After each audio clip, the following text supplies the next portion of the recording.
civilian honor. He has served under 4 United States presidents. Talk about a living legend. At the age of 30, much younger than most of us here in this room, Donald Rumsfeld was first elected to the United States Congress from the state of Illinois. He was elected 3 more times before resigning Congress in 1969 to join President Richard Nixon's cabinet. He left Washington, D.C. in 1973 to serve as U.S. ambassador to NATO, the North Atlantic Treaty Organization. A year later, he was called back to Washington to serve as chairman of Gerald Ford's Presidential Transition Team. He served as White House Chief of Staff and a member of the President's cabinet before being named Secretary of Defense in 1975. 2 years later, he joined the private sector, serving as CEO of 2 Fortune 100 companies, G.D. Searle and General Instrument. While he was in the private sector, he continued his public service. He served as a member of President Reagan's General Advisory Committee on Arms Control and as a special presidential envoy to the Middle East during the Lebanon crisis. He was a member of the U.S. Joint Advisory Commission on U.S.-Japan Relations, a member of the National Commission on Public Service, and the National Economic Commission and U.S. Trade Deficit Review Commission. Then government lured him back into public service. In 2001, President George W. Bush brought him back on board as Secretary of Defense. The Secretary was critical in planning a response to the September 11, 2001 attacks, which included wars in Iraq and Afghanistan. And as many of you know, Secretary Rumsfeld was in the Pentagon when Flight 77 hit the Pentagon, and he reopened the Pentagon the very next day. He stayed in that position as Secretary of Defense for 5 years and is considered a key individual and restructured our military for the 21st century. There's more. I could go on for a long time, but let's hear it directly from Donald Rumsfeld. Please join me in welcoming the United States Secretary of Defense, Donald Rumsfeld.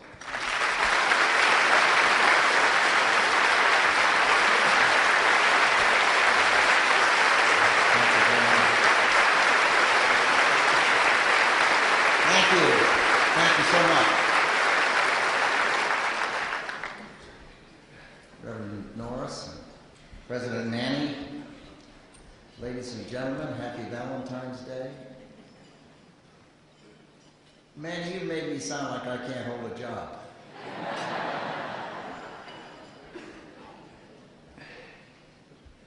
But the truth is, at 81 years old, I have lived 1/3 of our country's history.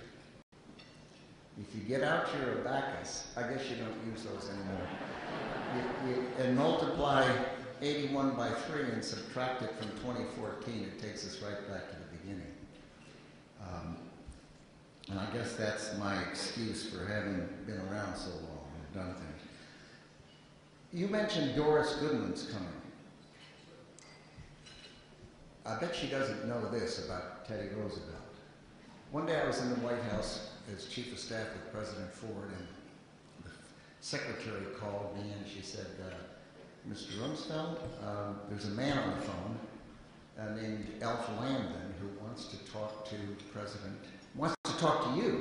So I got on the phone and I said, is this the Alf Landon? And needless to say, my secretary didn't know who Alf Landon was because that was a long time ago that he was around. And I got on the phone and I said, do you want to talk to President Ford? And he said, no, I want to talk to you. And I said, well, why? He said, well, you know what Teddy Roosevelt used to say. And I thought to myself, all of us know a couple of things Teddy Roosevelt used to say, but I can't imagine what he's talking about. And he said, you tell Jerry Ford that Teddy Roosevelt used to say, if you're in a bind, create a diversion. And I said, there's this man out in Kansas who I never met, who I guess had run for office back when I was a little guy. And I said, well, what do you have in mind? And he said, well, people are going after Jerry Ford on the Panama Canal. You tell him he's in a bind, and what he ought to do is attack Fidel Castro and beat him up orally and go after and say all those bad things about him because it'll distract people from the problem he's got with the Panama Canal. You can tell Doris I that story. Well, you know, I've been married 59 years, and my wife was supposed to be here, but she was up north. And they kept canceling flights after another. They claim she's now en route. So frankly, I'm just as glad she isn't here, because I was a little worried when she is in an audience, because she might ask a question. Someone said to her one day, "Joyce, how do you stay married to that guy for 59 years?" And she said, "He travels a lot." I thought she was kidding. She meant it. Well, when I left the government, I wrote my memoir, Known and Unknown. The actual saying is that there are known knowns, the things you know. There are known unknowns, the things you don't know. But there are also unknown unknowns, the things you don't know. And they're the ones that get you. And I was trying to figure out a title for the book, and Herman Kahn was a friend of mine. Dr. Kahn, he's long gone, but very smart man. He'd take a piece of paper and he'd put a line across, and he'd try to figure something out. He'd put the good ideas above the line and other ideas below the line, and then he'd move them. And well, I did that trying to figure out a title for my memoir. And pretty soon I'd have 10 or 15 above and 10 or 15 below. Pretty soon I'd reject some and put them below. The last one above the line, besides known and unknown, which is the one I obviously selected, the only other one up there almost made it.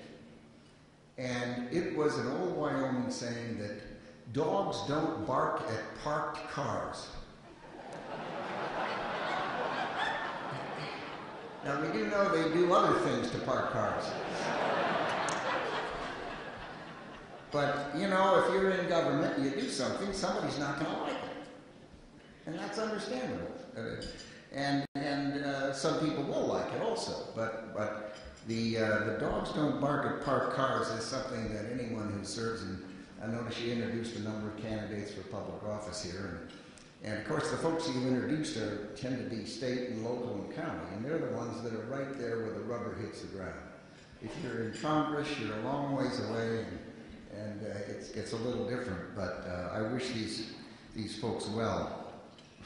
Yesterday, I was over at McGill and had a chance to sign books at the military exchange and be able to thank all those wonderful volunteers who serve our country so courageously and with such dedication, and their families as they came through the line. And it's a real privilege to be able to look them in the eye and let them know how much the American people appreciate the fact that each one is there because they want to be there. They've raised their hand and said, "Send me," and God bless every one of them.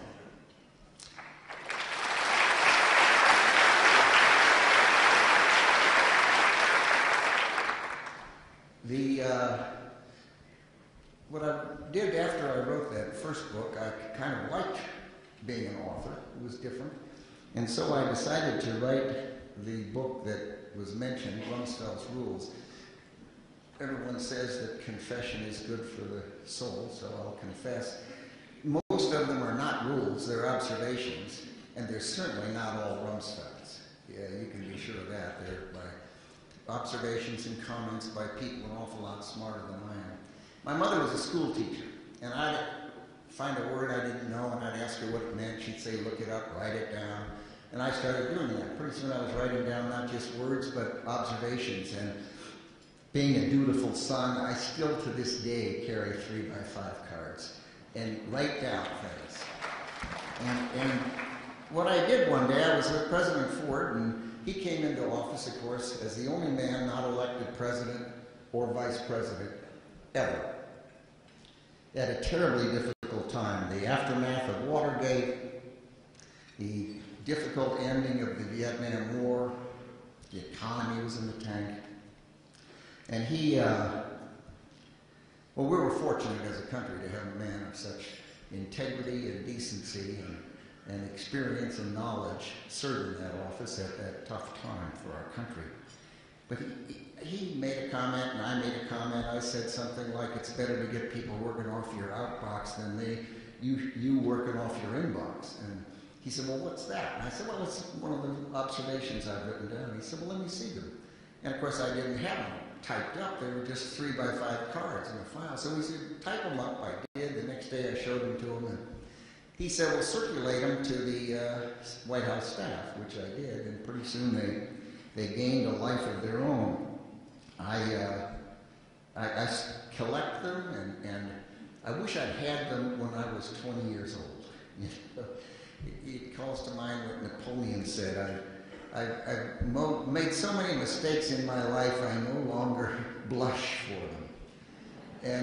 But what I've done is I've written down things where I've seen people do things, some cases I've done, that after they're done, you wish you hadn't.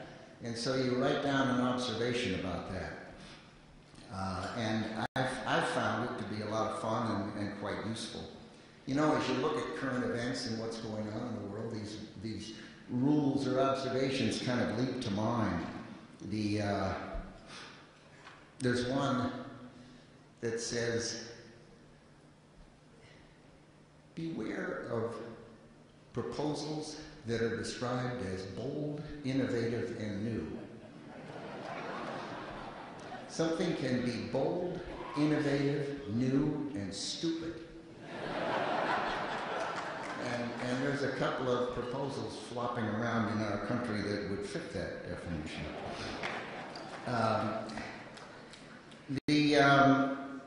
I used to be stationed up in Pensacola as a flight instructor in the Navy, and they handed a handbook, and it says, it's an old SMJ trainer, a little yellow peril they call it, and the handbook said, if you're lost, climb, conserve, and confess. Think of that. I want to send that handbook to Washington. It means get some altitude so you can see what's going on, conserve your fuel so you have some staying power, and then get on the radio and say, I am lost and I need help. And it's not bad advice for people in and out of government, it strikes me. You watch what's happening in the Middle East, and it recalls to mind a dinner I was having with Shimon Peres, who was former Minister of Defense and then later Prime Minister and currently President of Israel. And we were talking about the difficulties in the Middle East, and he said, you know, if a problem has no solution, it's not a problem to be solved, but a fact to be coped with over time.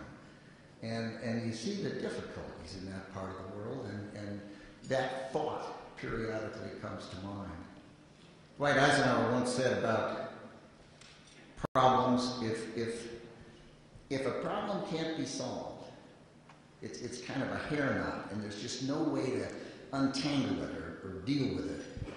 Eisenhower said, if a problem can't be solved, enlarge it. And what that does is it puts it in context and enables you to deal with it as part of a bigger picture, which it seems to me is exceedingly good advice. I'm thinking about Mrs. Thatcher once said, the only trouble with socialism is pretty soon you run out of other people's money.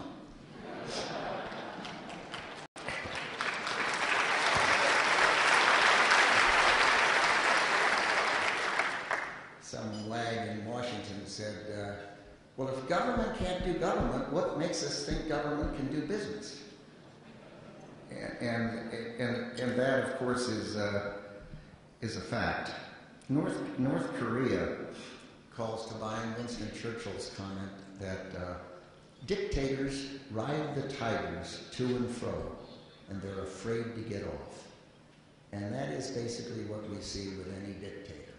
They get up in the morning, and their goal has to be to try to perpetuate themselves in office. And the only way to do that for a dictator is through repression. If you look at the satellite photo of the Korean Peninsula and look at the demilitarized zone, in the north it's pitch black, except for a pinpoint of light at night at Pyongyang, the capital. And the people are starving. And the bottom half of that peninsula, the same people with the same resources, the same language, the same culture, the same history, is the 13th largest economy on the face of the earth. And it argues strongly for the advantages in this world of ours of freer political systems and freer economic systems. And it's there for anyone to see vividly in that satellite shot of that peninsula. And it seems to me that that is something that the world would be a vastly better place if more countries would move towards freer political systems and freer economic systems and the opportunities that they provide for people. Well, I'm told that there are a lot of questions, and I have been told to answer briefly. And there's no question, but when you're 8 decades old, you get a little garrulous. So I'll do my best. Indeed, I'm ready. First question from the Benjamin School. And who's going to ask the first question? Hello, I'm Ivy Nissen from the Benjamin School, and I had a quick question. Mr. Secretary, there was a long hiatus between your first tenure in public office and your second tour of duty. How would the government change between the two stints? Would you repeat the last part of the sentence? How had the government changed between the two stints? Oh my goodness, enormously. The question is, how did the government change between the time I was in the government in the 60s and 70s, between the year 2000? And the answer is that we moved really from the industrial age into the information age. We moved from the last century into this new century. We moved from the inflection point that was the end of the Cold War and into a period that is distinctly different in terms of the geostrategic circumstance. On the other hand, some things were very much the same. A bureaucracy is a bureaucracy. And when you deal with the Pentagon, I think it was Franklin Roosevelt who was in the Navy Department and said something that dealing with the Navy Department is like getting up every morning and fighting with a 400-pound sponge. At the end of the day, you are exhausted and the sponge looks exactly the same. Abraham Lincoln said, if I were to deal with the details of the U.S. Army, it would be like trying to empty the Potomac River with a teaspoon. But the best was Admiral Hyman Rickover, the longest-serving naval officer, I think, in history. He said, if you are going to sin against God, God will forgive you. Never sin against the bureaucracy. It lays in wait and it will get you.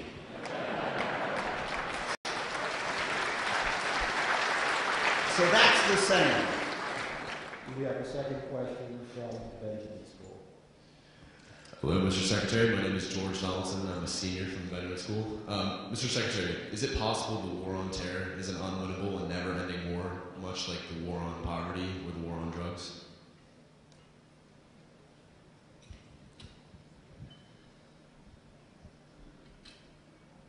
I don't know that I would equate the three. You're quite right that the war on poverty is a definitional issue. If you define poverty as the lowest X%, as the man said, poverty will always be with you because it is defined as a certain percentage of a population. The war on terror is an unfortunate phrase in my view. And I think it left the impression that it was a war and it could conceivably end like World War II with a signing ceremony on a USS Missouri or something. It also left the impression that it would be won by bullets. And I would say that the so-called war on terror, which as I say, I'm uncomfortable with that phraseology, is much more akin to the Cold War, which is an ideological battle. What you're dealing with here is not people in uniforms carrying their weapons openly to a command structure where you're able to deal with ships, guns, tanks, and planes.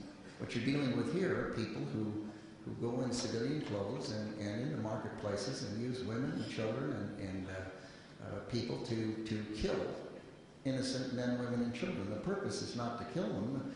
The purpose of terrorism, I think Lenin said, the purpose of terrorism is to terrorize. It's to alter behavior. And what we're seeing here is something that is going to last much more like the Cold War, decades, rather than any major conflict. And can it be won?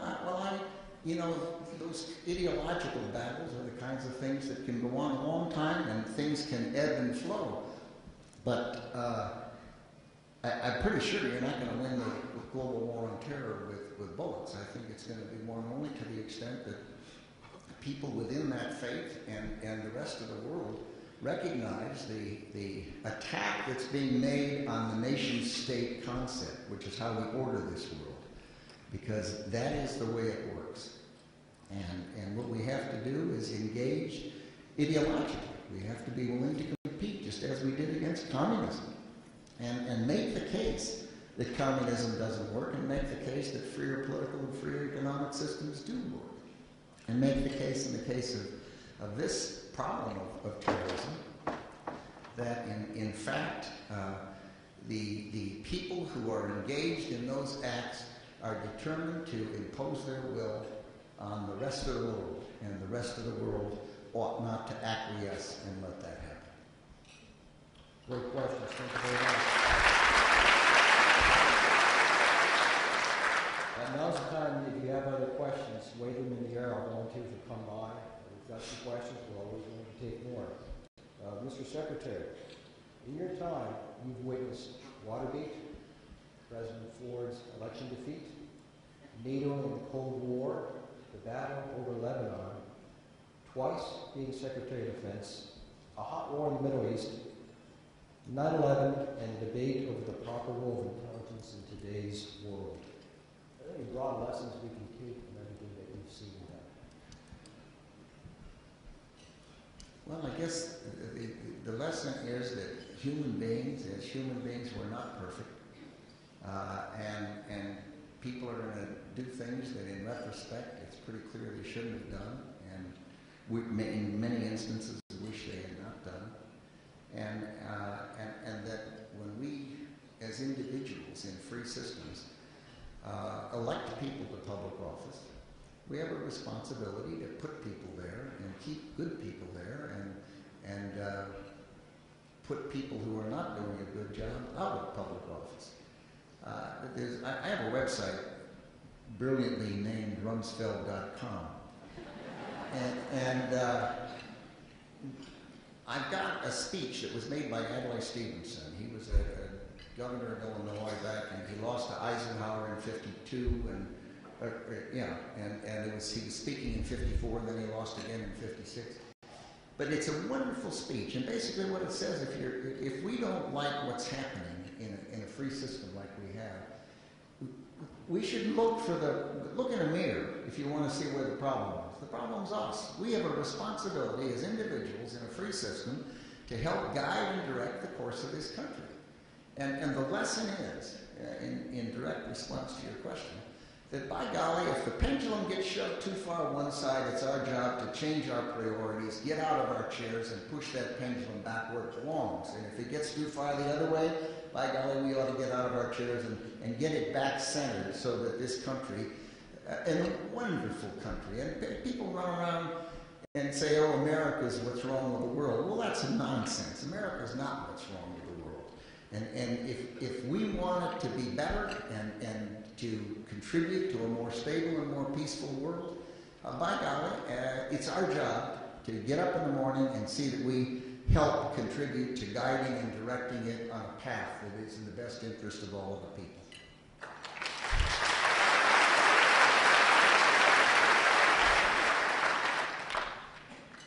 You notice when I answer a question a little long, Manny fidgets.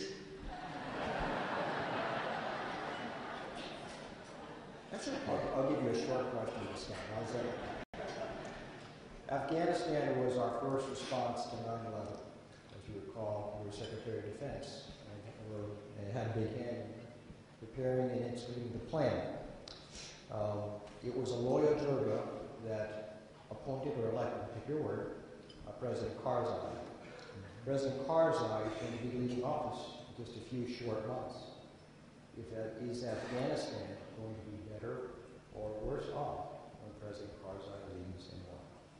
Well, in 2001, on September 11th, it was Afghanistan under the Taliban rule that was hospitable to Osama bin Laden and the Al-Qaeda people who organized and conducted the attack on America and killed 3,000 people. Within a short period of time, our military went in and, working with the Northern Alliance, drove the Al-Qaeda out into neighboring countries and drove the Taliban out. The Taliban are determined. They're persistent, and they're still around. They're in the federally administered tribal area in Pakistan along the border, and it is unquestionable that they would like to get back. When they were there, women couldn't go out on the street without being accompanied by a male member of their family. They couldn't go to doctors because there were very few female doctors. The soccer stadiums were being used to cut off people's heads instead of playing soccer. There were only 3 countries in the world that recognized the Taliban as the legitimate government of Afghanistan. Are they better off today than they were? Yes, without question. Do they have a chance of keeping the Taliban out? They do have a chance. Is it certain? No. The United States can't, in my view, we're not capable of nation building.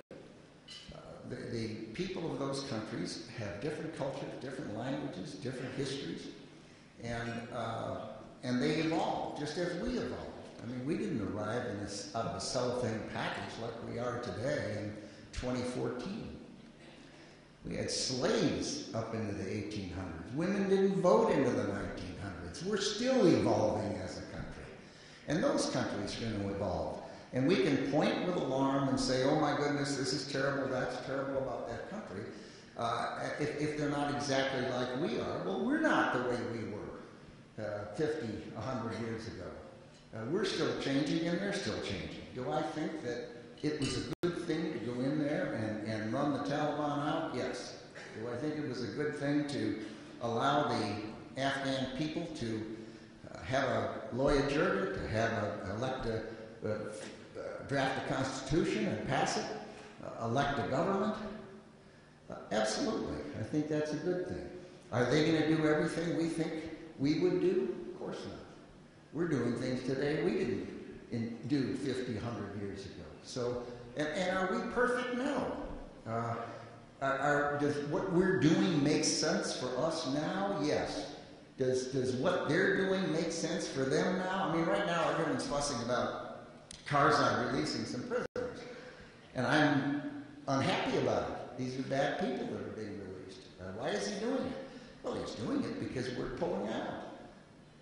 We're doing it. He's doing it because the United States government has publicly treated him in a very shabby way, and he has really politically he has no militia of his own. He has no choice, in my view, but to react back against the United States for the things we've said and done to his presidency. Is it disappointing to me?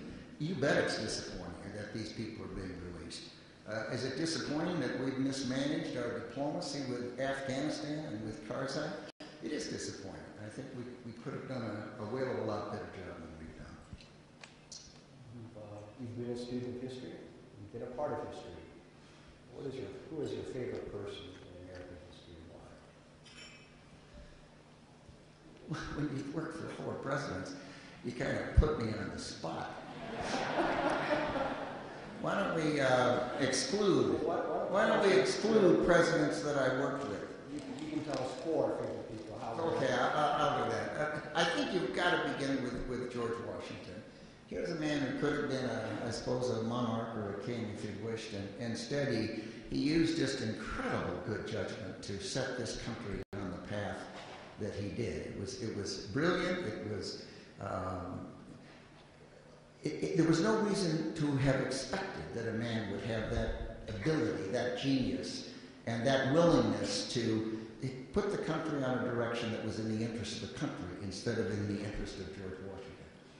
Second, there are two presidents who we would not be the United States of America without Polk and Lincoln.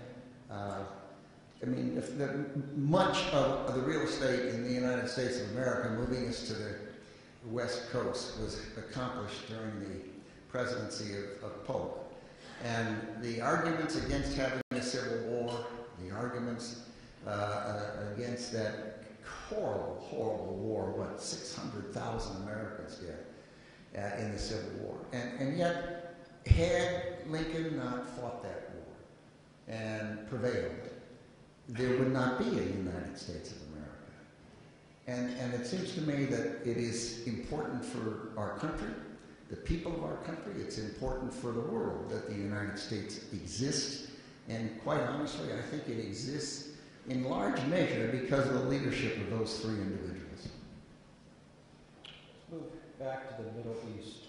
What's your opinion of the interim agreement with Iran and the probability of the success of a final and good agreement in the long term? Doubtful.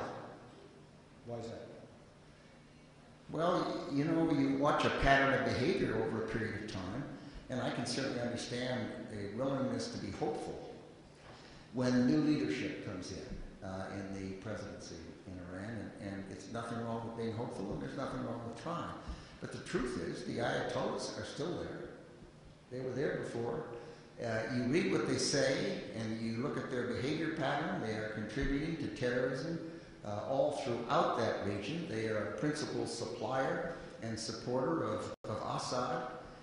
And I don't know what the number is today, but it's probably something close to 140,000 Syrians dead in that civil war while Assad hangs on. They have said that Israel does not have a right to exist, and their intent would be to exterminate or eradicate or shove Israel into the sea. And they have demonstrated over a sustained period of time a desire to have nuclear weapons. The principle of deterrence worked very well with the Soviet Union. If you have the ability to impose the kind of damage, nuclear weapons are just perfectly terrible things. And it's an amazing accomplishment of humanity that these things have existed since the 1940s.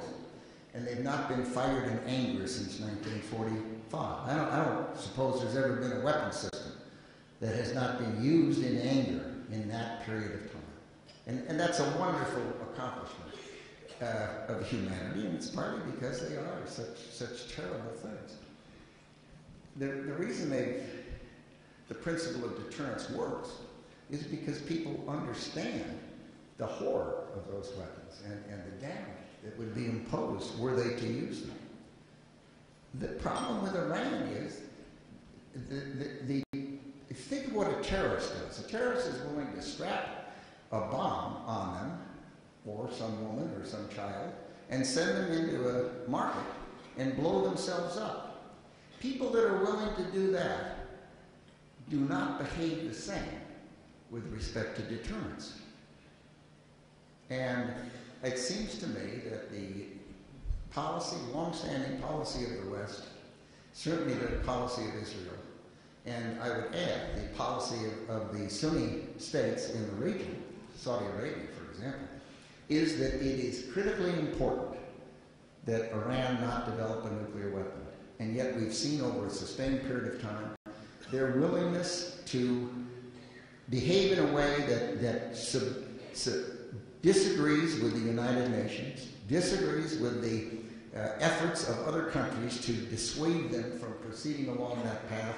And I don't think there's any reason to expect that they will suddenly decide to be good citizens in what people loosely describe as the international community. Mr. Secretary, let's move further east. Should the U.S. take an active role in the growing tensions between China and neighboring states such as Japan and the Philippines? Well, I guess it's probably a definitional question as to what do you mean by an active role. We have strong alliances, military alliances with Korea, we have with Japan, we have relations with Singapore and Australia, and China is an important country. It's a growing country. It's a big country. It's a country that is looked at in the United States from time to time as being 10 feet tall. It isn't. It's got some problems. What are the problems? Well, it's got border problems with most of its neighbors in India and Vietnam and up on the north. It has enormous disparity in economic situation as between the coast and the interior of the country. It still has a lot of these enormous, heavily populated government-run corporations that eventually, they're dysfunctional. Eventually they're going to have to end them, and there'll be civil disorder when they do that, and they'll have to send in security forces. They have a one-baby policy that's mindless. They're going to end up with, 40, 50, 70 million people, men with no women, which is not a natural circumstance. And it seems to me they've got a problem. And their problem is they want to grow rapidly. And to do that, you have to have a lot of people milling around your country with computers and cell phones. And that is not consistent with a strong authoritarian communist dictatorship. There's going to be a tension. And if they want to keep growing, they're going to have to allow a lot of foreigners in and a lot of electronic things happening. And if they decide that that's incompatible with their political system, and it puts in jeopardy their political system, then they're going to have less growth because they're going to have to clamp down. And it seems to me that they're going to see some tension there. Now, looking at the plus side, throughout my adult life, there's been dangers and tensions over Taiwan and the question of China's interaction there. The relations today are probably as good as they've ever been in my adult lifetime. There are people from Taiwan and from the mainland going back and forth on flights. They're visiting relatives. They're going. The tension is down to about here compared to the risk of war. If there were any problem over Taiwan, it seems to me it would be just a monumental failure of diplomacy. And I don't see it happening. Now, to go to your question, sure. We have those relationships. It's in our interest, but China is making difficulties for Japan, for Korea, for Taiwan, for the Philippines, and the Spratly Islands. They're all members of the Law of the Sea Treaty, and yet the Chinese continue to behave in a way that's inconsistent with the provisions of the Law of the Sea Treaty. It seems to me that we are a Pacific nation. We have wonderful relationships with a good many countries there. India, I left out, is probably going to end up being larger than China at some point, conceivably.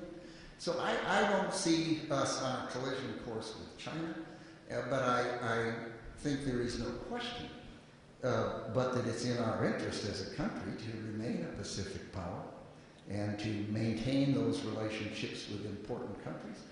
That's been the case of political administrations of Democrats and Republicans over the last 60 years, and I suspect it will continue as it should. It's clearly a bipartisan approach to that part of the world. You planned to run for president in the 1988 Republican primary. In fact, you started. Your symbol was a dark horse, as I recall. Appropriately. What changed your mind? Couldn't raise the money. I remember calling up my friend John Glenn. John Glenn was a senator from Ohio, Democrat, wonderful guy. And he tried to run for president. He ran and ran and ran. And he had some money, personally. He'd made some money. And you're allowed, back in those days, I don't know what it is today, but you were allowed to contribute $50,000 to your own campaign. So he contributed the $50,000. And then the bills were running up, and he wasn't able to raise the money. And he could see he was going to end up stiffing his staff, stiffing the vendors that were supplying things, renting buildings and so forth. And he looked himself in the face one day and said, "That's not right. I've got money and I could pay it, but it's against the law for me to pay it if I want to get matching funds." And therefore he pulled out of the race. I called him up and told him my plight. And he said it sounded a lot like his. And so I dropped out. I just couldn't see steaming down into that cul-de-sac, which was reasonably predictable. You're a person who's had a fair share of praise and a fair share of criticism. Which of both was most on point and which of both was most ridiculous?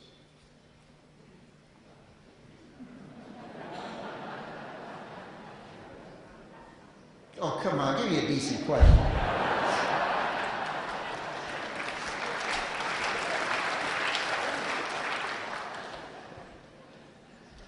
Let's move on to the next question.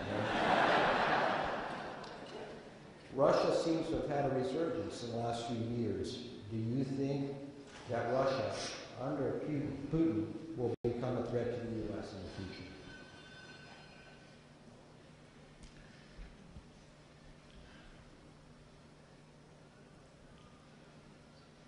Russia is a big country. It's an important country.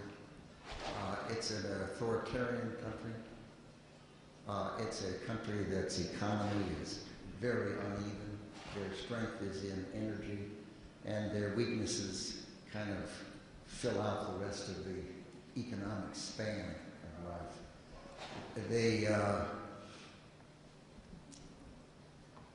Putin is a clever guy. He's managed to outmaneuver our president on a number of occasions, and may very well be able to continue to do that for a year or two.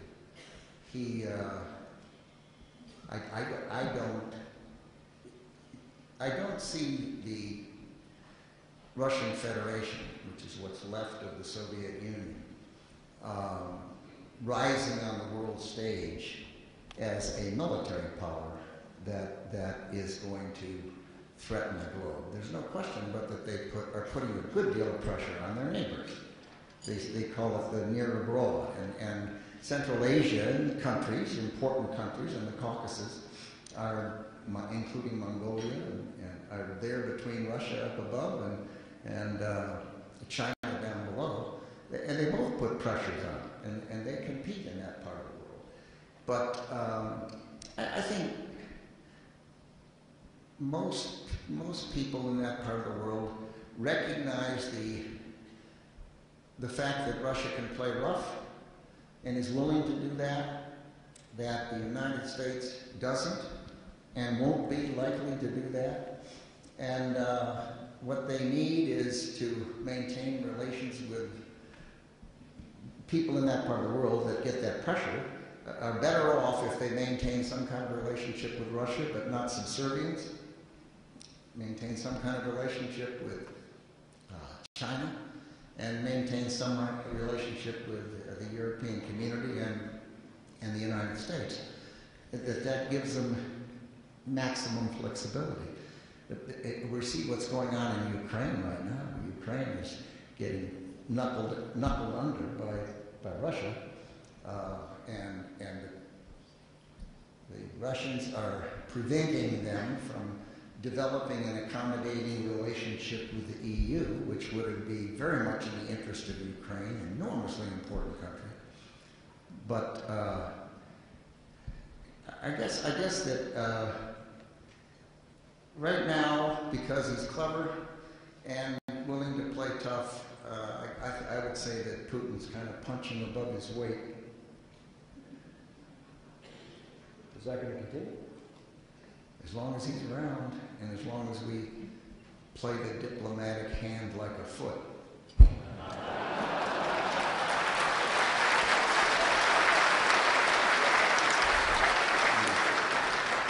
Mr. Secretary, one final question.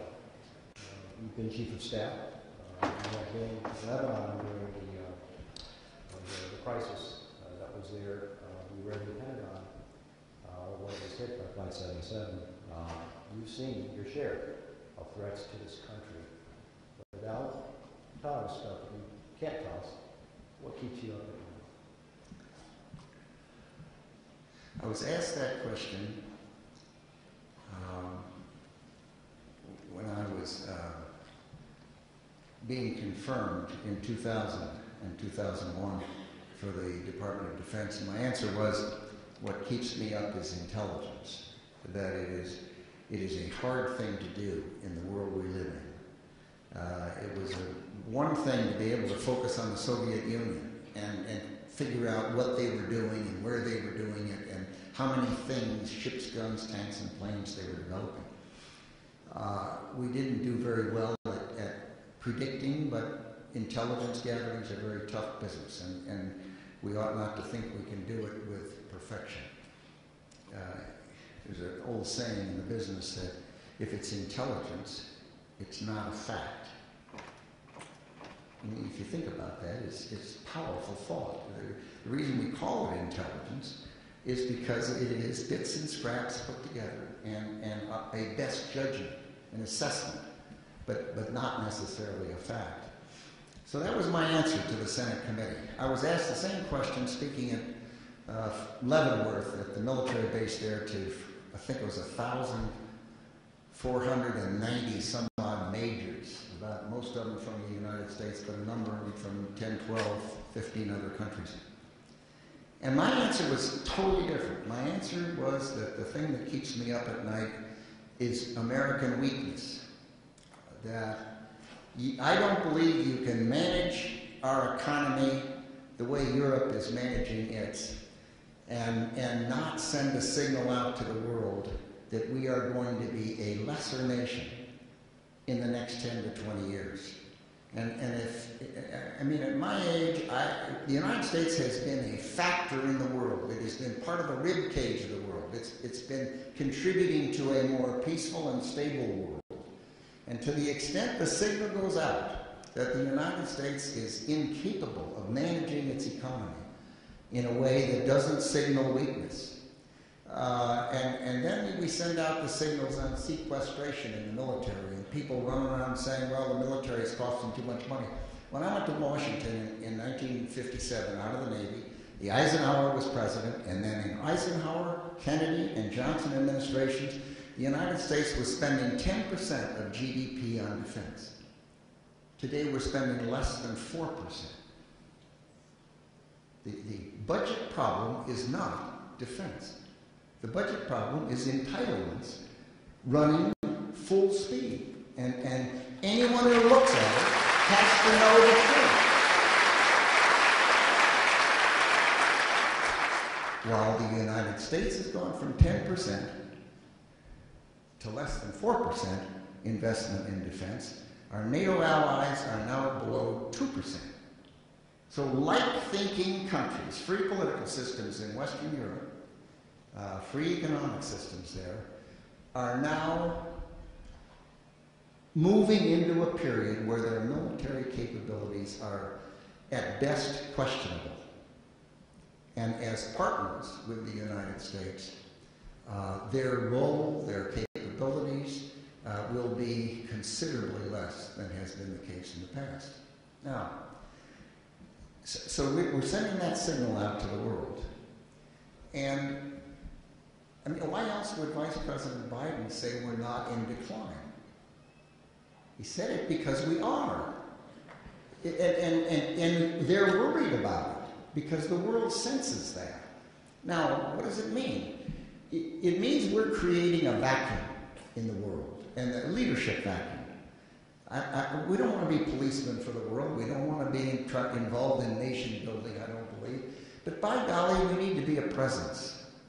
And we need to be a reliable ally. And we need to demonstrate that in the coming decade or two, I mean, it wasn't an accident that people said for decades, wise men have said, peace through strength. The way to avoid war is to be capable of fielding a deterrent that persuades people to not engage in acts they really ought to avoid. Weakness is provocative. Weakness invites people into doing things they wouldn't otherwise think of doing.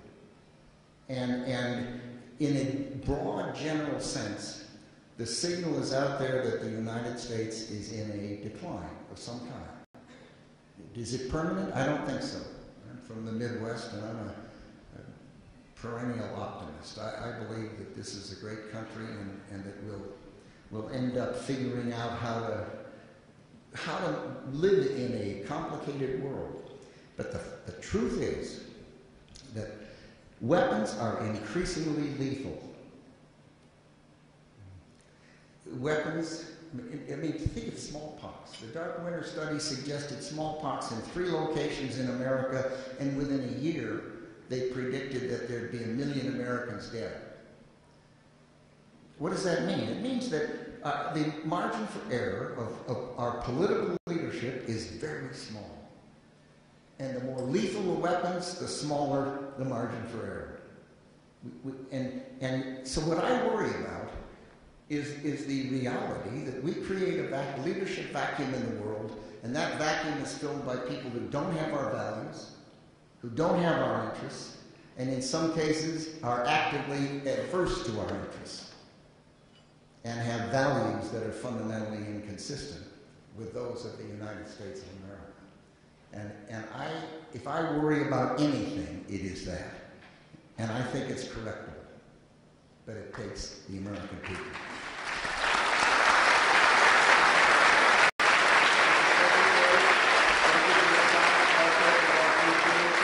Thank you very much. We're going to go straight to the book signing, so please don't come up to the front. And thank you very much for your attendance today, and we will see you here next Wednesday to hear House Democratic Leader Pelosi. Thank you.